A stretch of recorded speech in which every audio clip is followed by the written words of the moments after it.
Hi and welcome to my kitchen. Today we're going to be talking about the 5 essential items that I use in my kitchen every day to cook for myself and for my family. These are 5 items I think that every household kitchen should have, and I use them all the time, multiple times a day, and basically I don't think you can get through cooking without them. So the first thing that I think is essential is a chef's knife. It has to be sturdy, it has to be something you are comfortable with using, and needs to be sharp enough. So if you have never invested in one of these, this is something that you can get in a good knife set, or you can actually specifically pick up one of these at any normal convenience store. If you want something super special, then you can go to a kitchen store and ask somebody there, and they should be able to describe to you, and you should be able to pick up different knives and see what you feel comfortable using. This one is a nice medium size, and that's why I like it. The second item that I like to use every day is this tiny wire whisk. I've had this for several years now. It is very convenient to be able to use on a daily basis. I love it for scrambled eggs. I love it for making my own whipped cream. I love it for mixing pancake batter. This is just a tool that I use all the time. I think that you can find these basically anywhere, any kitchen store. They sometimes come with silicone coating on the little rings here, and that is useful if you're using a coated skillet, Teflon non-stick surface. It will not scratch the bottom of your pan, so very convenient. The third thing that I like to use is a wooden cutting board. I like wood because I have a stone countertop. The other thing that I love about this is when I'm setting some sort of fruit or vegetable on top of it, that it doesn't seem to slide as much as what it does on a plastic cutting board. There are plastic cutting boards which are really nice. They have a texture to the top, so that would also work just as well as a small cutting board that's wooden like this one. I like this size. It's nice enough for me to prep on, but it gives me enough room to do enough for, say, 4 people.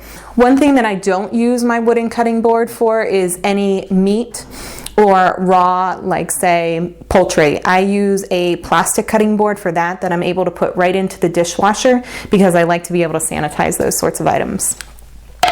Do not put this in a dishwasher. That would be bad. The 2 last things that I use all the time are pots and pans. So this is my handy dandy cast iron skillet. This is a standard 8-inch cast iron skillet. You need it to be well seasoned. This is something that I also have been using for years. I have skillets in all different sizes, but I find that the 8-inch skillet is a pretty much do-it-all-in pan. This is easy to clean up. You don't really want to submerge these in water. Normally people will actually use salt to actually act as an abrasive, and you can mix that with lemon juice to lift anything that you've cooked into it. Lemon also eliminates stinky odors, so say if you are cooking some sort of fish in it, fish, scallops, any other type of seafood that you want to get a good sear on, this pan works well, but the lemon juice helps to eliminate that. And whenever you want to make sure that it's well seasoned, the other thing after you've used a combination of salt and lemon juice on it is that you can put in your oil onto it, and you can coat it with a paper towel. If you feel like you've scoured it out too much and you haven't used it enough, you can actually just leave the oil in it and then put it back in your oven and let it bake from a cool to warm temperature for, I don't know, say 25 minutes up to 350, and then you've essentially re-seasoned your pan.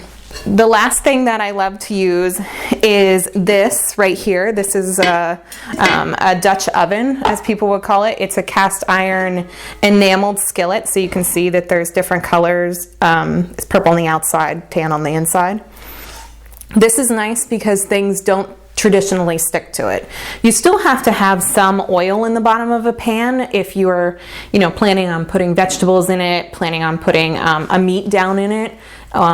And it will stick a little bit, but it is very, very easy to clean up if you just add some water afterwards.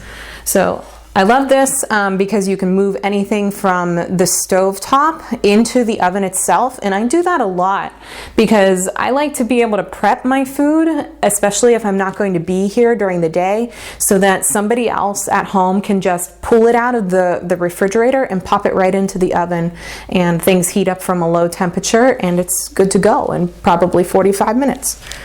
Please like, subscribe, and share this video. Tune back in soon to learn more tips and tricks and learn how to become a better cook.